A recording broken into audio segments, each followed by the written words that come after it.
Roger, thank you very much for agreeing to participate in this oral history interview for the Page Center at Penn State University. You graduated from Ohio State with a degree in journalism and started your career as a reporter, I believe, in Marion, Ohio. What led you to choose ultimately public relations as a career field? It was an accident. I thought I wanted to be I did want to be a journalist, and it was all I really wanted to be. And frankly, I had trouble finding my next job after Marion. And I loved the work, but the next job just wasn't forthcoming. So I quit my job, moved to Washington because I had a friend there, and I figured I'd find something. Went to talk to the congressman who I'd been covering as a reporter just to let him know I was in town, looking for a job. If you know anybody, make any introductions for me. He said, "How would you like to be my press secretary?" And I said, "I'm going to have to think about that," because I knew it probably meant the end of my journalism career. But at 25 years old, the chance to be a press secretary to a U.S. congressman was too good to pass up. Took the job and immediately discovered that I loved being on the inside as opposed to being on the outside looking in. And I used the same skills and the same focus on facts and truth and telling a story, but on behalf of as opposed to covering. Had you had any interest in politics before that point in time, or was that the introduction? No, I was hooked on politics from 10 years old, which in turn is why I got interested in journalism, because it was a way to be involved in politics. How did you transition from the congressman's office to the White House experience? What happened in that? Well, that was a long path. I had worked for the congressman for 8 years. I was his chief of staff ultimately. And after he left the Congress, I bounced around in a couple of little jobs. Ended up working for the Reagan-Bush re-election campaign in 1984, which was just an incredible experience. And from there went into the Reagan administration, served in the White House for a brief period, and also served in the Bush administration. What talent did you have at that point in time in your career that was desired by the political people that you worked with? That's a great question. Not sure I know. I mean, the fundamental skill that I feel that on which I've based my whole career is writing, but I think it's more than that. I think it's the ability to think clearly, to understand complex issues, and to really understand how constituencies react to the actions of major institutions. And that's really what politics is all about, and that's what public relations is all about. I imagine that working in the Reagan White House was pretty much of a heady atmosphere and experience in itself. At one time, I think you wrote speeches, and then what were some of the other specific activities that you were involved with while you were there? Well, I wrote speeches for the Reagan-Bush re-election campaign. In fact, my title was Director of Speech Writing. Not writing for the president, but really for surrogates. So when Senator Dole, for example, went out on behalf of the campaign, or cabinet member so-and-so went out on behalf of the campaign, they were provided with speeches by my office, as well as talking points, issue backgrounders. I had a small group of writers who wrote basically all of the substantive material that the candidates used during the campaign. Then when I was in the administration, I was Assistant U.S. Trade Representative for Public Affairs and Public Liaison. In essence, the press secretary to the U.S. Trade Representative. Also ran an extensive group of advisory committees that we used to get private sector input into government trade-making policy. Did you have a specific interest in business or in trade before that happened, or was that just something that just evolved while you were there? Well, what evolved, Jack, was when I was back on the Hill, the congressman that I worked for was ranking on the Energy Committee during the energy crisis, the first energy crisis, if you will, in the Carter years. And he was also ranking on the Joint Economic Committee. And so I found myself really drawn to economic issues. And my first job in the administration was at Treasury. Then I moved to USTR, and then to the White House, where I was special assistant to the president with responsibility for economic policy issues, public liaison on economic policy issues, and then back to Treasury again. So my whole government career was really focused around economic policy issues. Well, I understand that you would have been appointed by the president for the assistant treasury job, or Correct. assistant secretary, I guess. Correct. For the Treasury Department. Yes. Was that something you had to be confirmed at? Did you go Yes. through? How was that experience? It was quite an honor, actually, to be nominated by the President of the United States to serve the country. And my nomination required confirmation by the Senate. So I prepared brief remarks.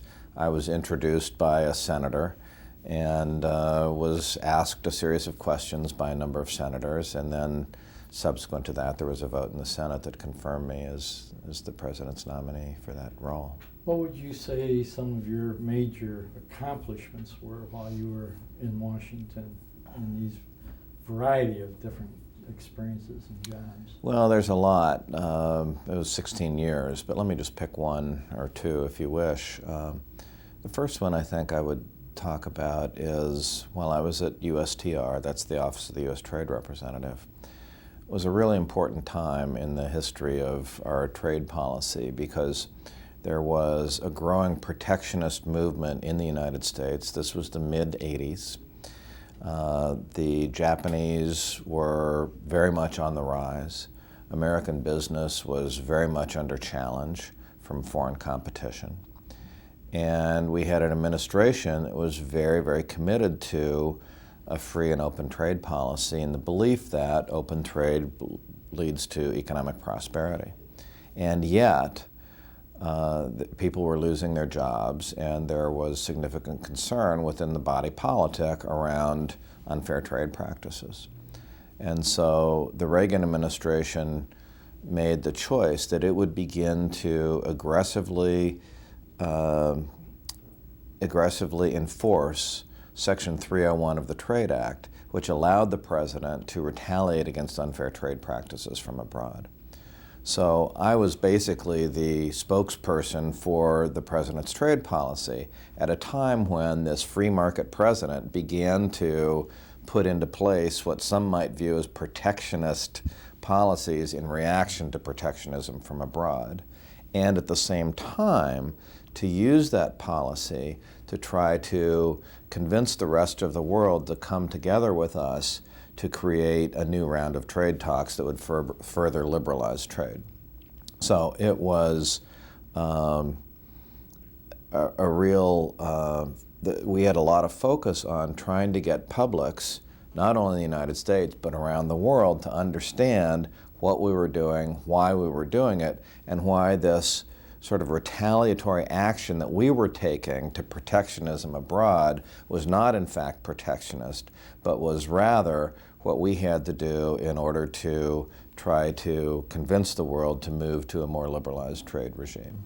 In the course of working on that, did you have contact with the president himself, or how did that tie-in work? No, I did not. I had contact with the White House staff on a daily basis. And for example, the Office of the Press Secretary and my office were closely connected, and we had constant interchange. Also with the White House speechwriters, because I was working on issues that the president spoke on, so I would provide paragraphs for the president's speeches.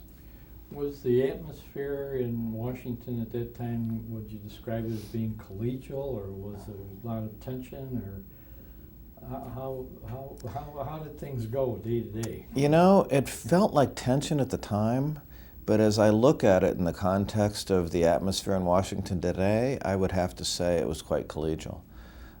We fought hard for the issues that we believed in, and our political opponents fought hard for the issues they believed in. One of my favorite recollections is when I worked on the Hill.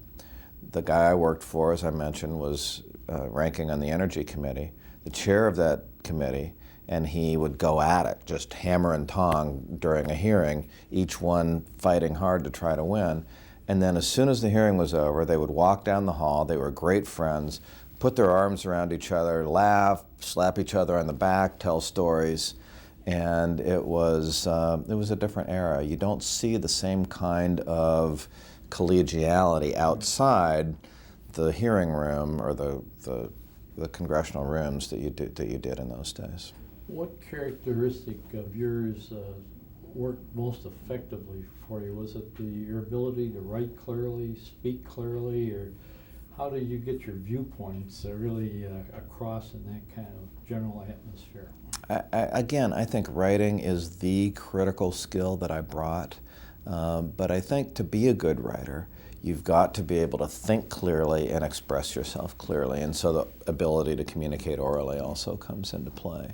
But I think it's understanding and having an appreciation for the complexity of issues, respecting a wide set of points of view, being able to understand and assimilate those points of view and look for common ground that really is the critical factor. You left Washington to go to work for IBM, and I believe as the Director of Corporate Affairs for IBM. Tell us about what caused that to happen. I don't think it occurred at a change in administration. But No, that's correct. I was halfway through the first Bush term, and I was Assistant Secretary of the Treasury, that Senate-confirmed job that we had spoken about earlier. And from my perspective, it was the job of a lifetime. When the IBM offer came along, it was one of the most difficult decisions I ever had to make to leave Washington at that time. As it turned out, my timing was good. The president was not reelected, and thousands of my friends were thrown out of office within 2 years of my departure, but I was already firmly ensconced at IBM, fortunately for me. Was the transition from the government, in effect, to the corporate world easy or difficult to make? Well, it was easier than I expected it would have been. I found that the same skills, the same sensibilities, the same ability to sort of understand the needs of constituencies and to assimilate issues and try to find common ground and communicate effectively. It was basically the same thing. On the other hand, some very fundamental differences. The most profound of which is that in the private sector, there is not, I don't think, or at least let me just say, there is not the same appreciation for the need for communications and public relations as there is in the government sector.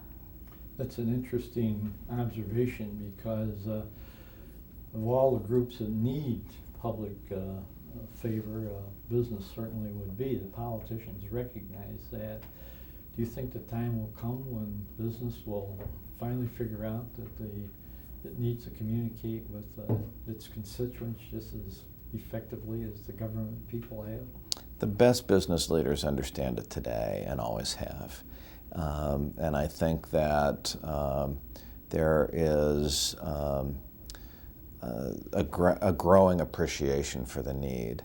The almost crisis in confidence in public institutions and private institutions is leading private sector leaders to become more and more aware of the fact that stakeholders of all sorts do have points of view and need to be listened to and need to be responded to. And so I think there is actually a change occurring, and business leaders are becoming more and more attuned to the reality that they have to think beyond the traditional constituencies of direct customers and shareholders. What prompted you to leave IBM to join Aetna? Well, I left IBM primarily because my path to the top job there was blocked. When Lou Gerstner came in, brought his own guy in with him, and appropriately, it was very clear that he was going to be there for a very long period of time. And I aspired to the senior-most role and found that opportunity elsewhere. But I left IBM knowing that the company was in good hands with Lou Gerstner and was going to be turned around, and with some level of regret. It's a great company, and I still have a great amount of affinity for it and a lot of friends there. What were some of the challenges that you faced when you first went to Aetna? Well, Aetna was a sleepy, old-line insurance company which had found that just going along was no longer an option. It had sort of clunked along doing its thing for many, many, many years, but the environment was becoming not unlike the one facing IBM. It was rapidly changing. And Aetna had to change radically in order to survive. And I was actually attracted to the opportunity when the chairman at that time, Ron Compton, described to me the challenges as he saw them and the changes that he wanted to make. So he sold a major business line, made a major acquisition, and set Aetna on a new path. Well, it's certainly true that after you arrived, Aetna did change course of direction and became quite an accomplished business. What were some of your contributions, or would you say some of your major accomplishments that you achieved while you were at Aetna? Well, I really would point to the last 5 years. The first 5 years, the Ron Compton and then subsequent era, the company actually stumbled and ran into some serious problems. In the last 5 years, under dynamic new leadership, we've accomplished one of the remarkable turnarounds in corporate history, and I'm very proud to have been a part of that. Well, you played a major role in one of the things that helped in that turnaround, which was the creation of the Aetna Way. Yes. Could you describe how that came about and Yeah. what the implications are of it? Sure. The Aetna Way came out of a feeling on the part of the senior leadership that we needed to give the company a sense of direction. We were a 150-year-old company. We had wonderful traditions of success. We had a dedication to integrity. And yet, in the previous few years, we had lost our way. Our leadership had taken us down some paths that were not appropriate. We had made some major acquisitions that had not been fully assimilated. And we had a culture that was really difficult to understand. And yet, when the new leadership came in, there was a very strong feeling up and down the company that they wanted to follow this new leadership, but where and to what end? What do we believe in? Where are we going? What are we trying to accomplish? How do we act? How do we operate? And I was asked to head a group of senior executives to think about culture and organizational effectiveness. While others were focused on strategy and operations, we spent our time thinking about how can we prepare the people of Aetna to move forward with success, to implement the new strategy and execute the operating plan. And we saw a need for just a fundamental set of principles. So we created the Aetna Way. And it includes a new mission statement, values which were based on the fundamental values of Aetna that really already existed but had not been encapsulated in quite the same way. A set of goals for each of our constituents, which was critically important because we looked at each of our constituencies as important and talked about our obligations to each of them, not just shareholders and customers. And finally, some operating principles that really became the way that all of us together became certain of who we were, what we were trying to accomplish, and how we would get there. Could you describe your relationship with the CEO, Dr. Rowe? How did you two work together? What kind of a team were the two of you? Sure. Well, Jack is a remarkable man, kind of an unlikely leader for Aetna at that time in that he had never run a major for-profit company. He had been the CEO of a major institution, Mount Sinai NYU Medical Center in New York, but he's an academic medical physician. He's a doctor. He's a guy who founded the gerontology department at Harvard, ran Mount Sinai NYU, and then was asked to lead this $20 billion company. And he came in knowing very little about insurance, very little about running a big public company, but a lot about leadership, a lot about healthcare, and a lot about communicating. He's just a gifted natural communicator and understood the need for it. So I had this wonderful gift of a guy who was new to the work, who really wanted to lead, and who was just an expert communicator. And I was able to help him become both an internal communicator and leader for the company, but also an external spokesman for the company. And as I mentioned, he asked me to take on this broader role of focusing on culture. So we spent a lot of time together on both communications issues and culture issues. When you say you spend a lot of time together, is this like a daily thing or weekly, or how was that done? Well, you know, it would depend. I would say daily, more likely than not. But you know, sometimes a week or two would go by without a lot of.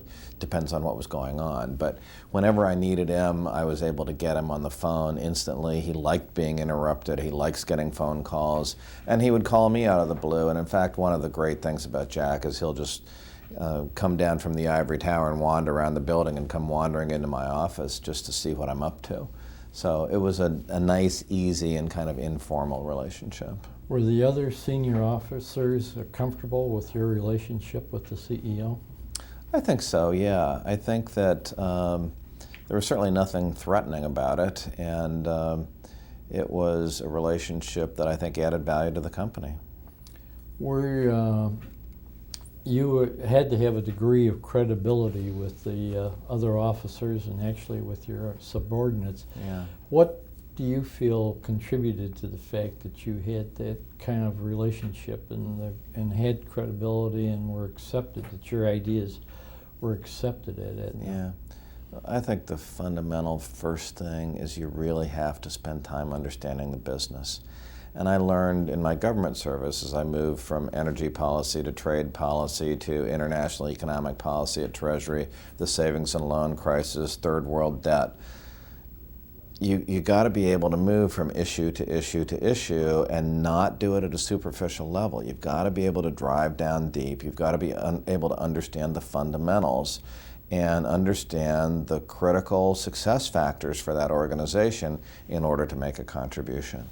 So you have to be able to engage the business people where they live, which is in the depth of what's important to the business. And then secondly, you have to be willing and able to speak up and have a point of view. And it's not always the most popular point of view, but one where you're willing to, in a nice way, you don't have to be disruptive, you don't have to be outrageous, but you do have to be strong and firm and to have a perspective and a point of view that you're willing to offer.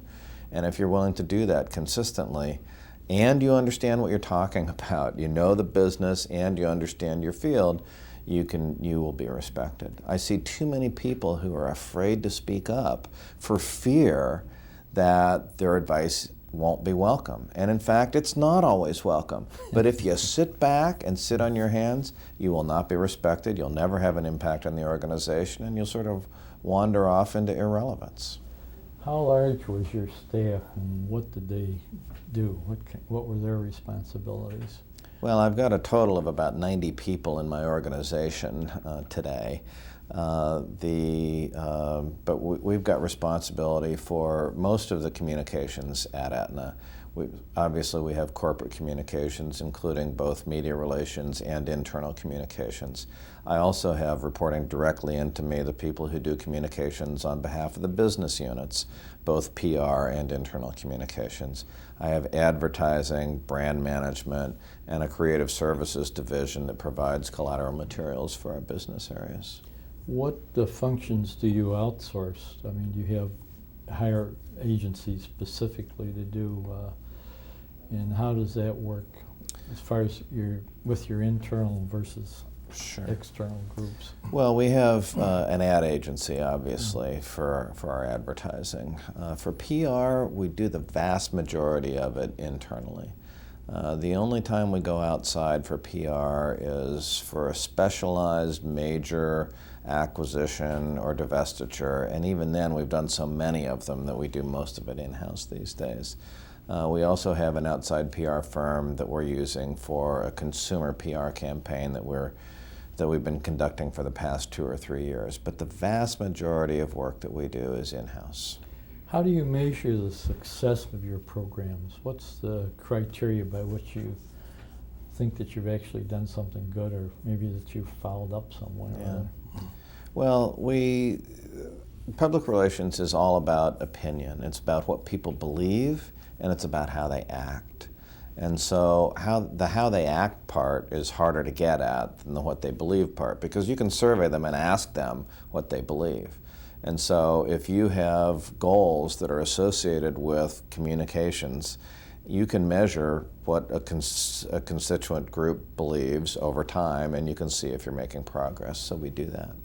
But we also try to get to the how they act part, which is, are they buying your stock, are they buying your products? And we put into the communications department's annual scorecard some actual business measures. So we put our necks on the line with our business partners in terms of sales in certain markets where we have campaigns going on and that sort of thing.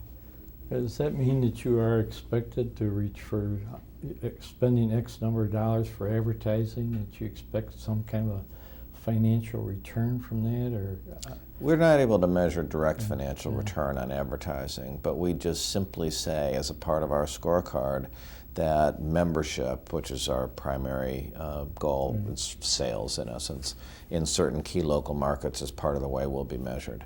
Now, at the same time, we're also measuring ad effectiveness in terms of recall and what people think about our brand. And we're also measuring media effectiveness, how many stories we get, whether they're positive or not in the key local markets. So we're doing the more traditional, closer in communications measures, but also trying to get some of the closer to bottom line measures as well. Ethics is a very big subject these days in the corporate world. Does Aetna have an ethics program for its employees, or do you have one for your department, or how does the company view the whole subject of ethics and get the importance of it across to their employees and others who are associated with it? We do, Jack. We have integrity is one of our basic values. I mentioned the Aetna Way. There are 4 fundamental values, and integrity is one of the 4. It's the first one, by the way. It's the one we always mention first.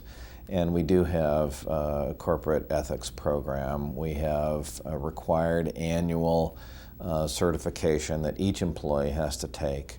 You have to read the code of ethics. You have to engage in some online sort of learning episodes where you have to understand how to apply the code in practice. You have to take the test, basically, and you have to certify on an annual basis. We also have conversations about it, and we make it a critical point of discussion. As you look back on your varied career, what activity or thing that you did gave your career the biggest boost? What caused you to really feel like you'd done something good and got recognition for it? I think I would say the announcement that we made of the settlement of a major lawsuit against Aetna by a group of physicians. We were the first company to settle that lawsuit. The lawsuits were brought by state medical societies against Aetna and against all of our major competitors in the late 90s. When our new leadership came in, it made the decision to basically become the first company to settle that lawsuit. And we did so out of the view that we needed to fundamentally change the way we operated with physicians, that we should see them as our partners and not as our adversaries. And so you might have found in another company where a lawsuit had to be settled an effort by the PR team to kind of downplay it, to emphasize the fact that we've admitted to no wrongdoing, and to try to slide a press release out at 4:30 on Friday in the hope that it'd be buried in the Saturday paper. We took a different approach. We said, this is a groundbreaking thing. Yes, we're settling a lawsuit. Yes, we're paying damages. However, what's represented here is a fundamental change in the way we do business. It's critically important. And so we're actually proud of this. And we hired a room in New York. We got the head of the American Medical Association, the Connecticut State Medical Society, and the California Medical Association to come with us. We put a big banner up behind the stage that said "New Era of Cooperation," and we stood up there and we talked about our desire to work cooperatively with physicians going on. It was live on CNBC, and the next day, above the fold in the New York Times, there was a story that said, "Aetna announces new era of reform." that was a pretty critical success. I tell you, that's a great story, Roger, in more ways than one. What qualities do you think that CEOs look for in someone who holds a senior public relations job? Well, I mean, I think the traditional ones of being good at the fundamentals of communications, but I think they also look for a sense of calm in crisis, a wise ability to think clearly about difficult issues, and the conviction to offer strong and sound advice, sometimes advice that they may not even want to hear. And you can sense when they don't want to hear it, but you don't throw it in their face, but you have to kind of quietly and persistently be a conscience. And I think they want that, actually, and they look for it. And again, I think some people are afraid to speak up and to say what they really believe and to say what they think is right, and it doesn't work out over time. You've touched on something that's a favorite subject of Larry Foster's, and that uses the term loyal opposition. Yeah.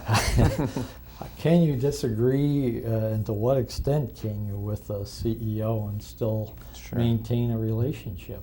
You can. You can if you do it out of respect for him or her and a conviction that there's room for disagreement, there's room for multiple points of view, and offer your perspective with respect. I think you can and should, in fact, have an obligation. And if you don't, you're not doing your duty. And I think if you're not doing your duty over time, they recognize that. Nobody wants a lackey who, just does what they're told. You're hired and paid at these rates to think clearly and to offer sound advice.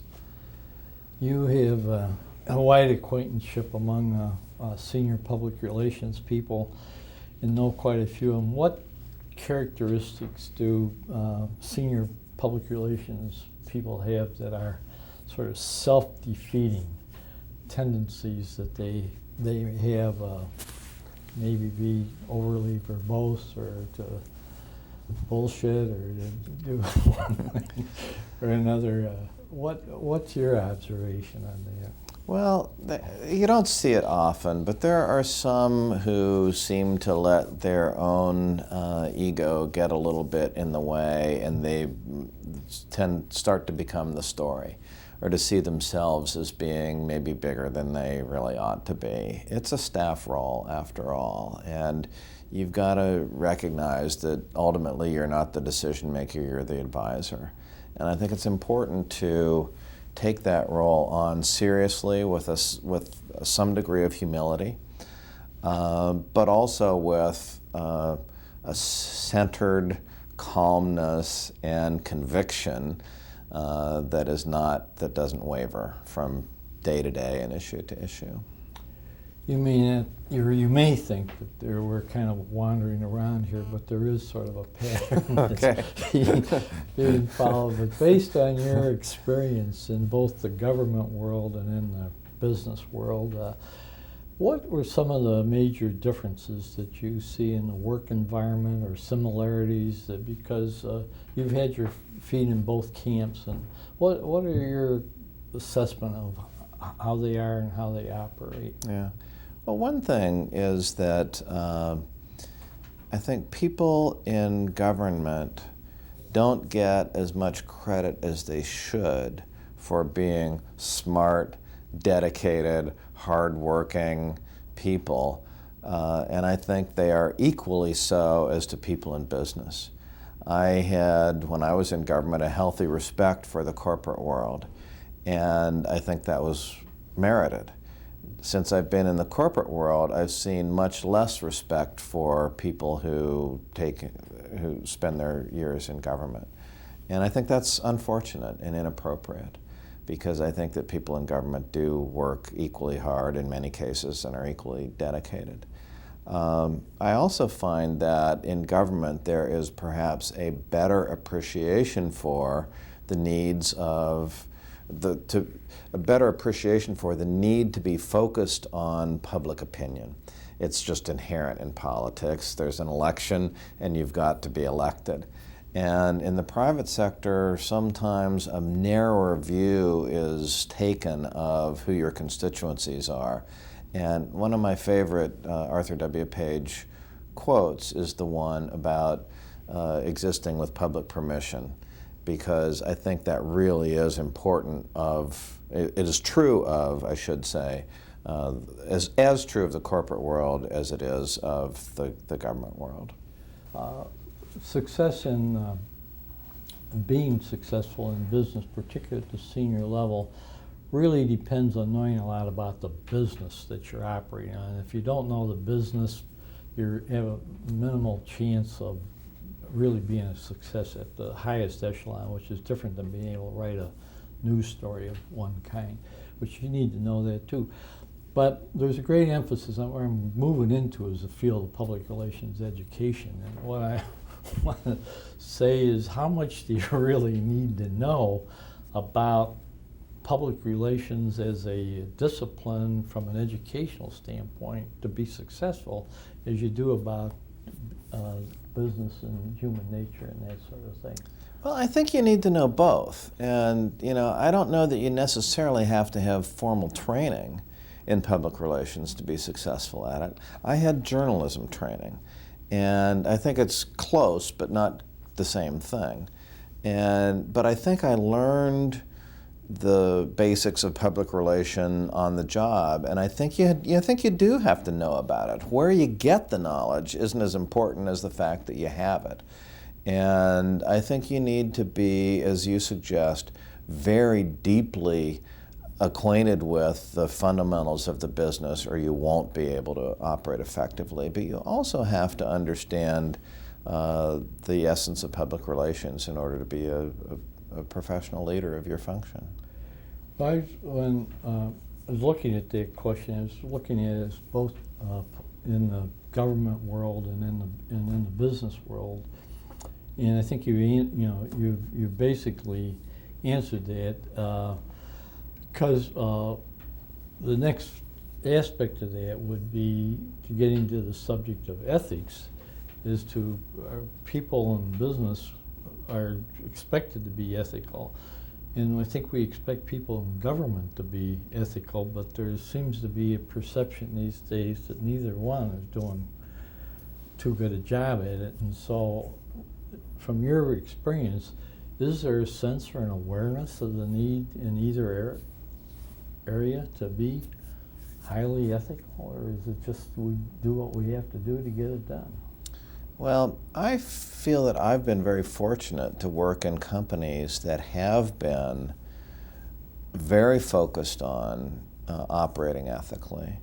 And I've worked with people, both in government and in the private sector, who believe that that is just a fundamental critical factor. More than a critical factor, it's sort of the price of entry.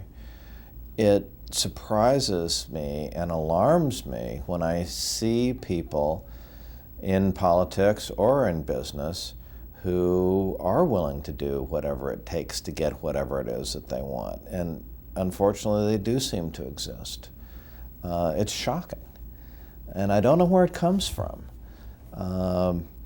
I think that we've got a wonderful system of government with a lot of checks and balances, and we have an appropriate amount of regulation that requires disclosure.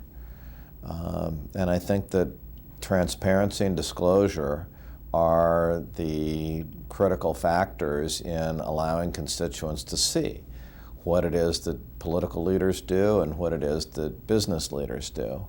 And that's why I think the public relations function is so important, because we, I think, not only speak to publics on behalf of our clients' desired communications needs, but also become a voice within the corporation for openness and transparency to constituencies. And I find myself oftentimes advising the business we have to tell people about this. This is something that we have an obligation to talk about. People have a right to know.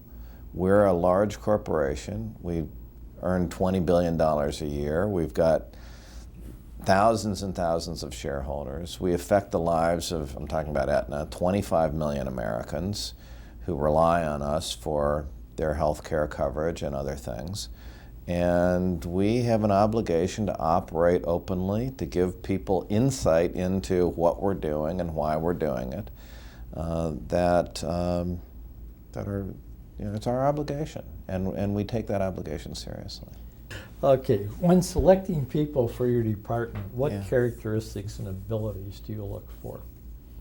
Well, I look for several things, and I think I would start with integrity and ethics. And you were just speculating a moment ago, kind of off camera, about how where does it come from? Some people seem to have it and some don't. I don't know that I can answer that question, but I do think that you look for it. And particularly in public relations, you have to have a respect for and a dedication to the truth, and a willingness to say, this is what's right, this is the way we see it, and we're going to stand up behind that. And I think you look for that. I think it's one of the things you hire for. You also hire for sort of basic communications ability, with writing skill being the single most difficult commodity to find, and yet the most critical that you must have. And so I look for that, and I hire for it. I also look for and hire for strategic thinking. I find that there are people who are actually pretty good, reasonably good public relations professionals who are able to execute well, but aren't able to think critically and strategically about business issues and business problems. And for senior roles, I'm looking for the latter. I really do want people who can understand strategic objectives and help a business think about how to accomplish its goals. Well, you've answered my next question, but because I was going to ask you, does it make any difference whether you're hiring at the senior level or an entry-level position? And if I heard you correctly, you look for pretty much the same thing, only emphasize the more emphasis on the strategic thinking. thinking at a senior level, I would say. But you know what? I want strategic thinking all up and down my department.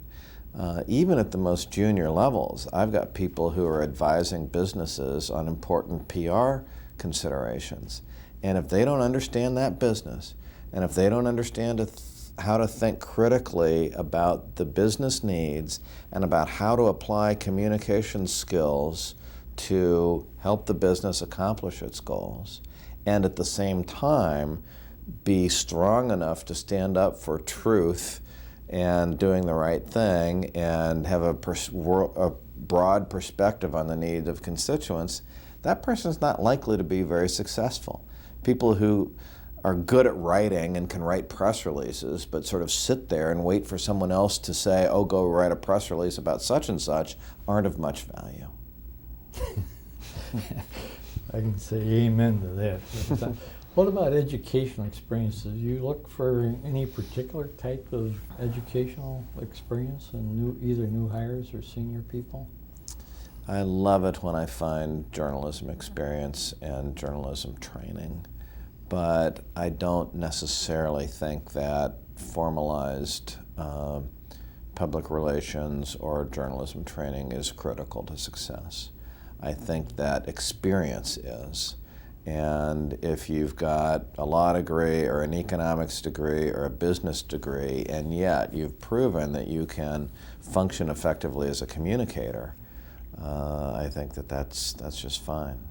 I was going to ask you if you preferred any particular type of business experience or any kind of experience in addition to the education and personal traits. And I gather that you were saying that you did, to some degree, like people may have financial background or something. Are there other ingredients that you would add to that mix as far as prior experience goes? I'm actually pretty open. It's always nice from an Aetna perspective if you can find someone with healthcare experience, but it's not essential. I think talent, strategic thinking, I think an ability to understand business and economic issues is pretty important. But we need a variety of people who understand consumers and consumerism and all those sorts of issues as well. Do you have any way you would assess public relations experience? Or if you put them on a ladder, I've heard you put journalism sort of at the top, and I wonder if you put public relations or advertising or mass communications, if there's any room for somebody that, how would you rate that? I don't. You know what? No, I don't think you do. I think you hire for the role that you're looking for. I mean, if I'm looking for a speechwriter or an internal communications specialist, it's nice if they have some background in that. A media relations specialist may have been a PR person for an agency or for a company, or may have a journalism background, or both. I actually don't like to hire journalists directly, but people who have a journalism background or training who have been in PR with an agency or another company are often prized. You sound like an old timer rather than one of the new generation. I am an old timer. What about mid-career education for your employees or others? What's most useful for more public relations training, or maybe learning about finance or law or history, or maybe even going back for a liberal arts course? What would you suggest would be most useful for somebody who is aspiring to a top job? Well, I think it depends on what you've got and what you need. So, I mean, it really would depend. If you've got somebody who's got a really strong business or legal background who doesn't have as broad a PR understanding as you'd like, then you'd want them to get some PR training. Contrariwise, if you got a real whiz at PR who doesn't really get the business stuff, then you'd want to get the business or financial training. So I would really say there's no way to generalize it. And I think I think there's a really important point here, and that is that each individual has development needs. Each individual has strengths and development needs, and we spend a lot of time trying to individualize our approach so that each person has an opportunity to sit with his or her manager, make an assessment of strengths and opportunities, and to create a development plan that's right for that person. And it's going to be different for each person. You've had an opportunity to observe the public relations, or the practice of public relations, over the last 20 years or so. Have you noticed any differences in the way public relations is practiced these days as opposed to maybe 20 years ago or 10? Well, I think that the obvious answer, but it's so true, is that the pace of the news cycle has changed dramatically. And when I say that, I don't necessarily just mean the external news cycle, but even inside the company. The pace of communication is so much more rapid than it used to be. When I got to Aetna just 11 years ago, we still had a printed company magazine. We don't have such a thing anymore. It's all online, and it's updated several times a day. This is our internal communications vehicle. Several times a day, new stuff is being posted, and it's, we're constantly feeding information. Obviously, the same is true externally, where you've got a 24-hour news cycle, and you can find yourself working on a different story in the afternoon than you were working on in the morning, just because the news cycle has changed that rapidly. And it does change the way you think about the speed with which you have to make decisions, the clarity with which you have to think. The need for calmness is, I think, emphasized. And it's also, I think, fundamentally changing the way constituencies interact with institutions. Some of the things that we were talking about earlier in terms of the crisis of confidence, I think, stem in part from the fact that constituencies are able to sort of self-form in the blogosphere, if you will, and rise up and take points of view that have to be taken into account. And those points of view were always there historically, but it wasn't as easy for constituencies to sort of self-create and become relevant in a relatively short period of time. So it requires for people who are practicing public relations to be very adept at understanding those changes, relating to those constituencies, and being open to them. Business, I'm sorry to go on this, but I think there's some important stuff here.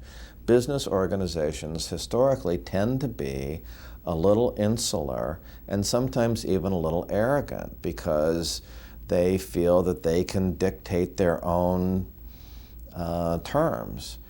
That's less and less true as stakeholders who may not even be direct customers or suppliers rise up and have points of view that can be influential on regulators, on legislators, and on the constituencies that do buy your stock and buy your products. And so the ability to, on a very rapid and sort of 24-hour-a-day basis, stay in touch with multiple constituencies with multiple communications going lots of different directions requires the same skill set, but operating at just, a much higher and quicker level than historically was the case. That was a good answer. I was thinking about the emphasis on marketing communications or public relations today is called integrated marketing or whatever. Yeah. And in one sense, it's an old thing, but now there seems to be a new thing called marketing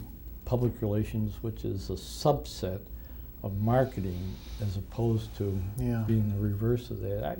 Does that have trouble you, or do you have any reaction to that at all? I don't know if I know enough to know what it was like, say, 20 years ago. I was in the government sector 20 years ago. When I got to IBM about 15 years ago, I was asked to head corporate public relations. And yet the vast majority of people at IBM who were in PR were in product PR. They were pushing product. They were marketing PR people. And we had corporate PR and we had marketing PR, and we had dotted lines from the marketing PR people to the corporate PR people. But the marketing PR people reported into marketing people in the businesses. I've been really blessed since I've been at Aetna to have all the PR professionals at Aetna report direct line ultimately into me, which means that the people who are doing marketing PR and who are in essence pushing product, if you will, are directly reporting into corporate PR. And so what I'm looking for there is people who understand how to sell product, how to present our products and services in the best possible light to our customers, and yet at the same time adhere to the principles of public relations that are critically important, i.e. to tell the truth, to be accurate, and to be sensitive to the broad needs of various constituencies as you think about how to communicate.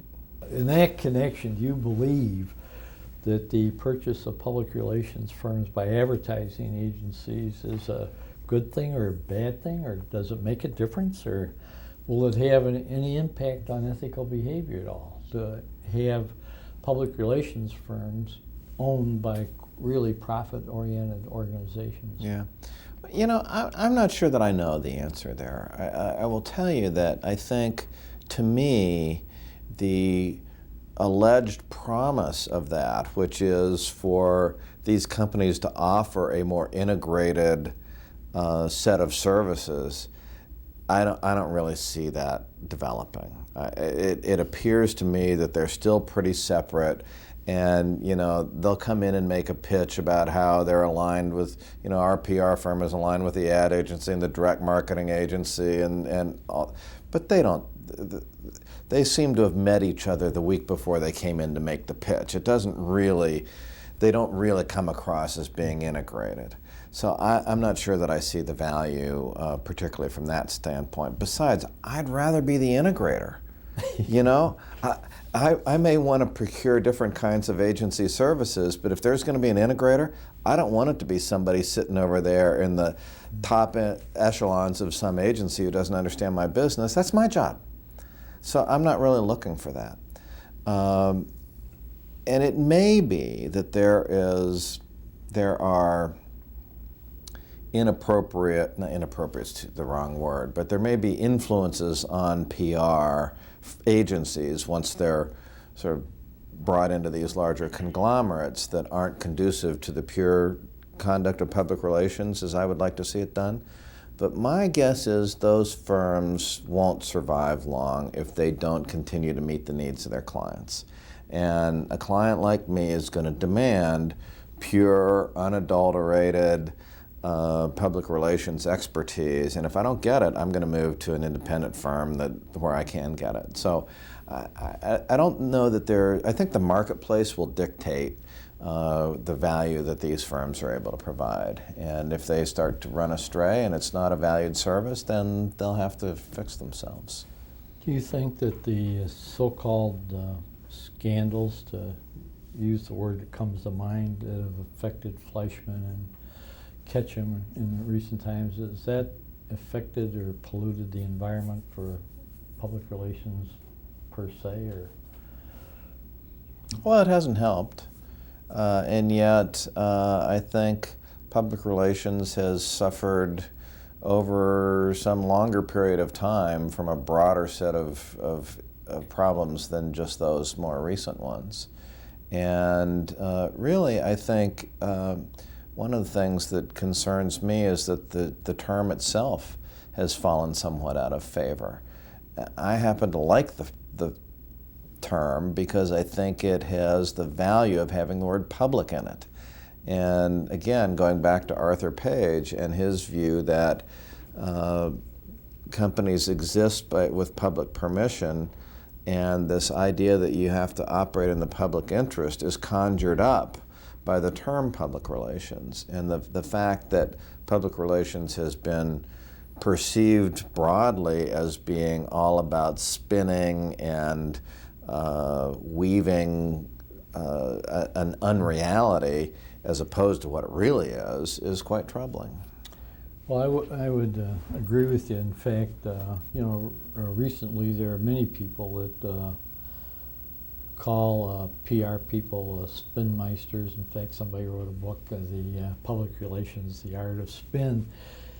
Is that reflective of the overall integrity of the public relations profession, or do you think these are isolated? Because when many people use the term PR, they use it pejoratively these days. And so, do you have any sense of that? Because that's kind of leading up to your role as a guru of the Arthur Page Society here.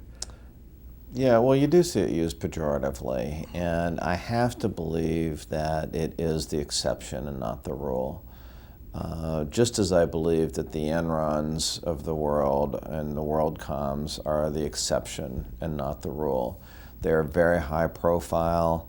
I understand why they are. I think it's appropriate that we broadly exhibit concern about issues of corporate trust and issues about malfeasance in public relations, but that doesn't mean that the vast majority of corporations are not to be trusted or the vast majority of PR practitioners are badly motivated. I don't believe that's the case.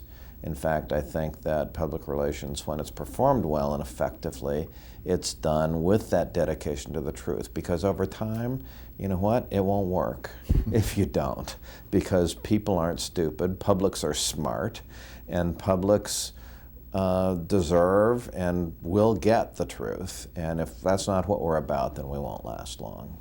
Do you think that public relations will ever be recognized as a profession comparable to, say, accounting or legal or finance? Does it make a difference if we are accredited or not, or whatever seems to some people believe that we need to have, unless, or we will never be fully recognized? Is this something that bothers you or that you think much about?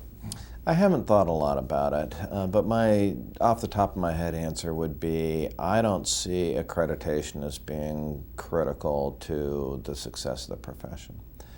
I fundamentally believe that enlightened corporations or institutions, let me broaden it from public corporations, enlightened institutions inherently understand the need to practice public relations effectively.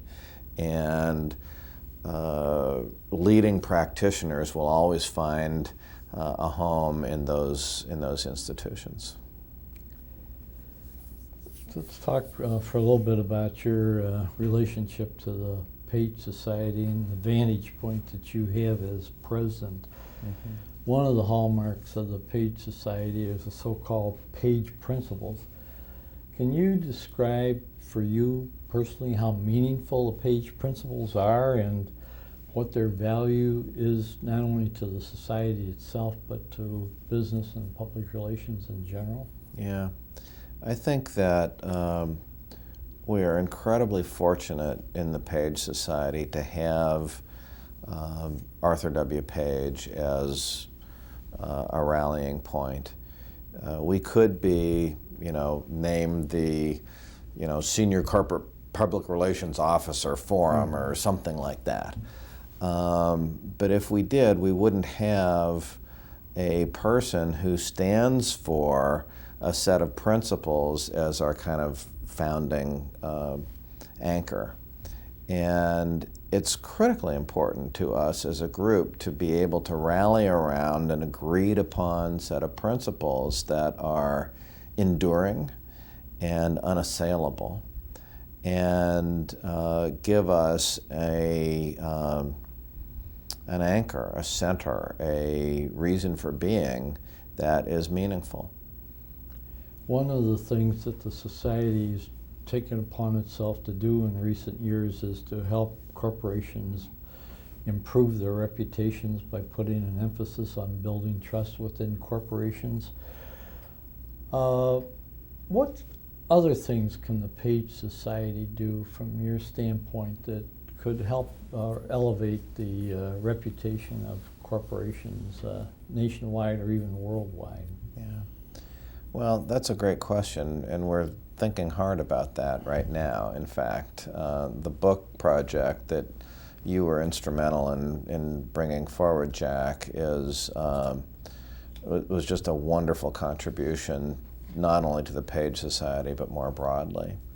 And under my tenure, what I've asked our senior leadership group to do is to think about how we can create programs with other C-suite organizations, possibly including the Business Roundtable or a CEO organization, but also perhaps including organizations involving HR, legal, and finance professionals around the issue of corporate trust. Because I think that this is a shared issue and a shared problem, and I think there's an opportunity for us in communications or in public relations to work with the other members of the C-suite on this issue of corporate trust. You mentioned your experience at Aetna with the creation of the Aetna Way, which has obviously been a very effective thing for that corporation. I'm just wondering if there are other things that have occurred to you as you've seen that work effectively that the Page Society or other groups could be instrumental in, helping to establish, like, I don't know, it's training and ethics per se, or other things that would help corporations function better, and particularly American corporations be known throughout the world, not only for their innovativeness and their productivity gains, but for being just great ethical operations, people or companies that you want to do business with. What you're in the swim of things. Yeah. You know far better than I do, but what the current situation is. But are there things that you sense that could do to help American business improve its quote ethical reputation besides the things like the building trust activity?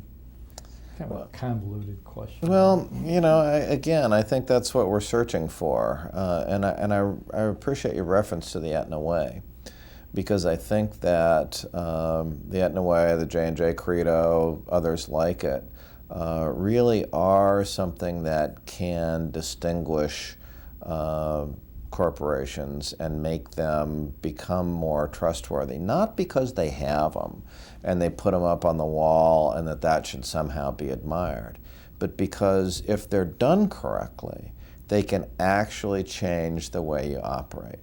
And if they do that and lead you to be institutions that are not only dedicated to ethics and integrity, but also dedicated to understanding the needs of and relating to the needs of public constituencies, then it's sort of who you really are as opposed to what you say that is critically important. And if a credo or a set of values can make you fundamentally operate that way, then that's how you earn trust. It's day by day, in the marketplace, in the way you conduct your business, with a compass and a set of ethics.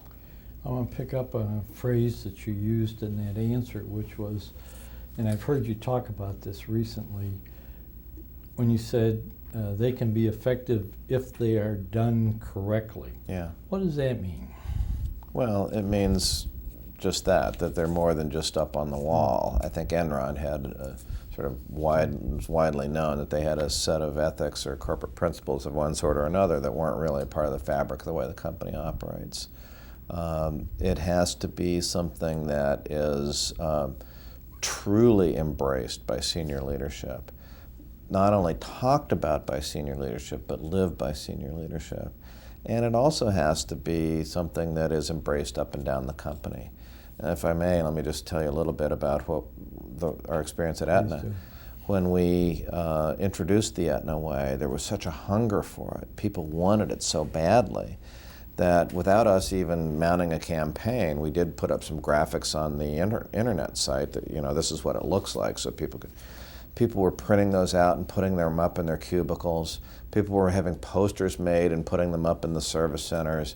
People had mouse pads made. And it became just something that became a rallying point for us up and down the company.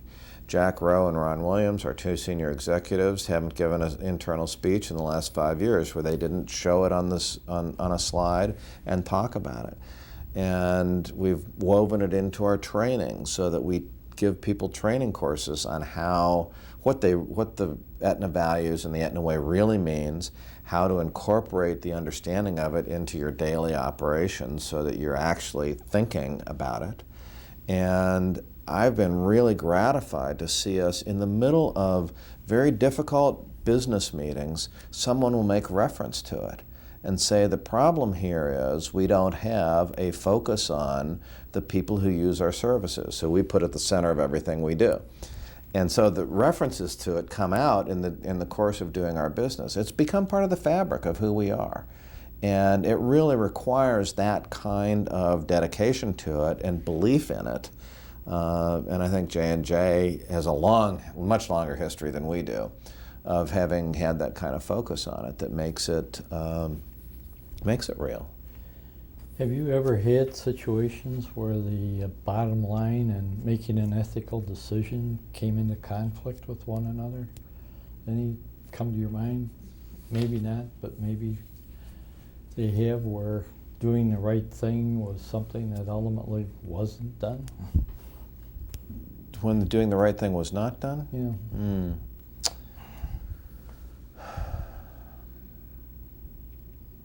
Well, I don't know that I want to give an example of that, but let me give an example of the opposite. Okay. We were in a meeting not too long ago at Aetna, and we were talking about some of our policies around medical management, some of the things we pay for. And one of them was mammograms, and someone was saying, well, these pay for themselves because, you do the mammograms and you save not only lives, but you also save medical costs. And the chief medical officer said, well, actually, no, they don't pay for themselves. They're more expensive than the costs that we save. And somebody said, well, why do we do them? And the answer was, because it's the right thing to do. And that is why we do it. And we do it. And so there are ethical corporations. There are people who make decisions based on doing the right thing. And it isn't always about the bottom line. That's a good answer. You've been president of the Page Society for a while now. What do you see as the Page Society's future?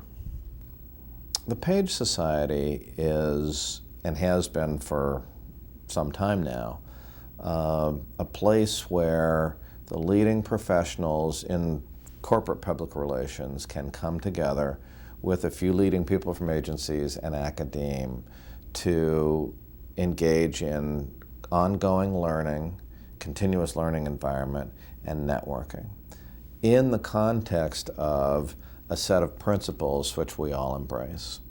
And I think it can and should continue to be that rallying point for the appropriate practice of public relations.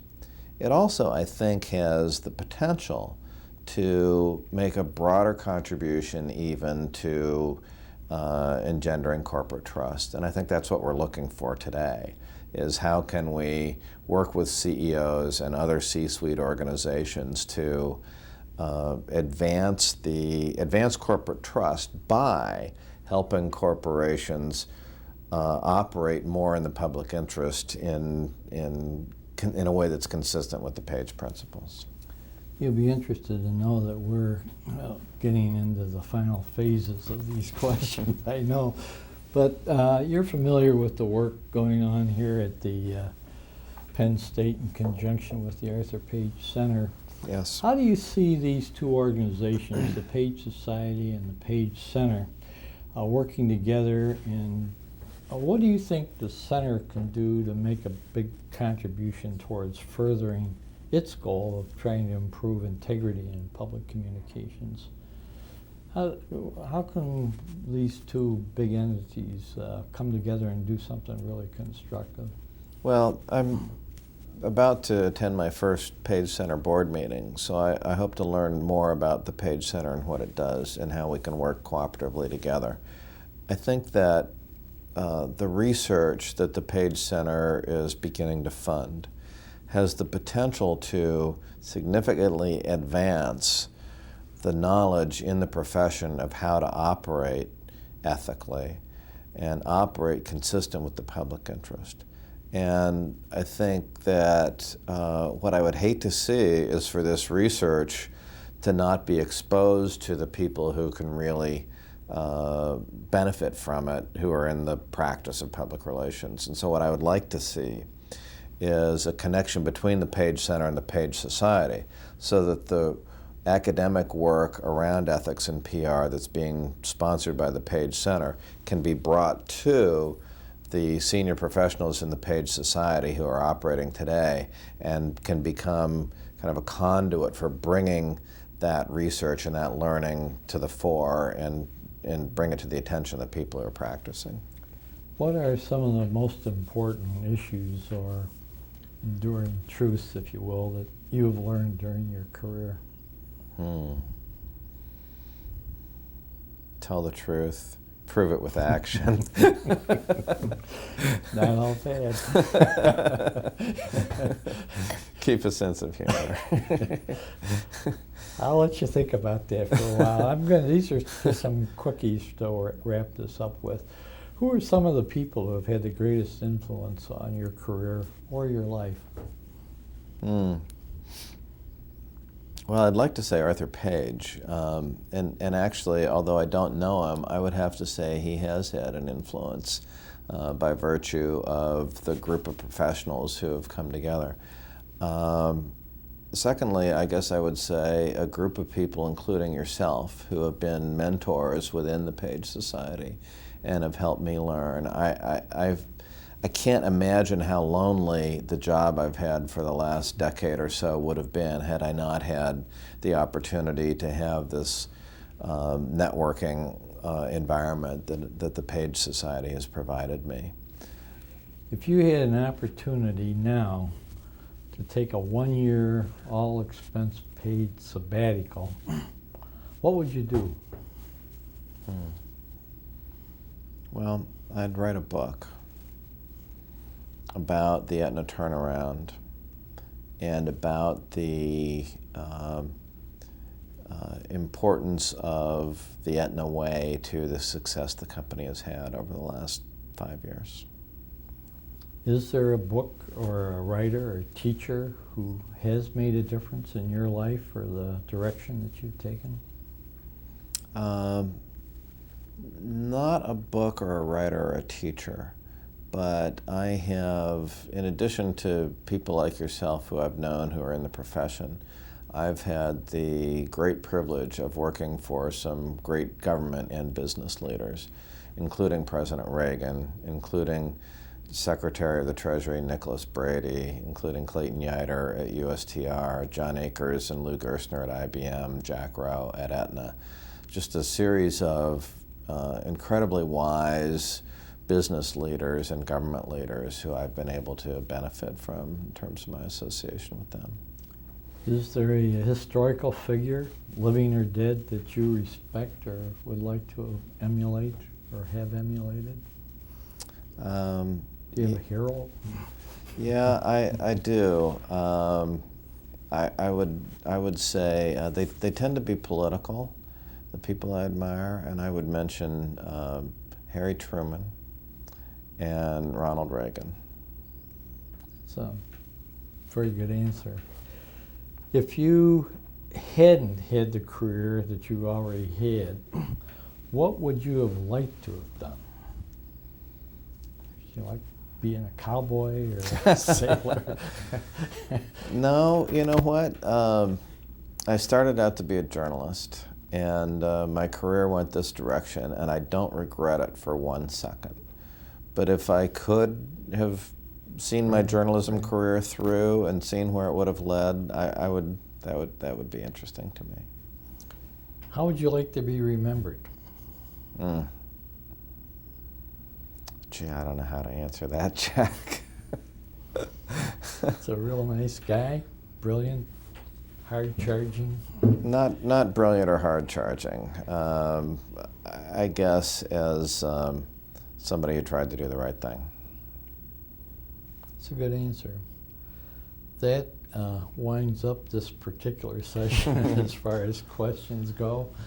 I want you to know that we've been recording your thoughts on some questions here today, May the 15th, 2006, and that your answers will be used by the Page Center as they see fit. You will receive no direct remuneration for this particular effort, though from my standpoint it's been worth an awful lot to hear your observations and views, and I appreciate you taking the time to do this. I know the Page Society does, and in particular the folks here at the Page Center, who will make great use of the tape that we've made, will appreciate it for the years to come. So thank you very much. It's been my pleasure. Thank you, Jack.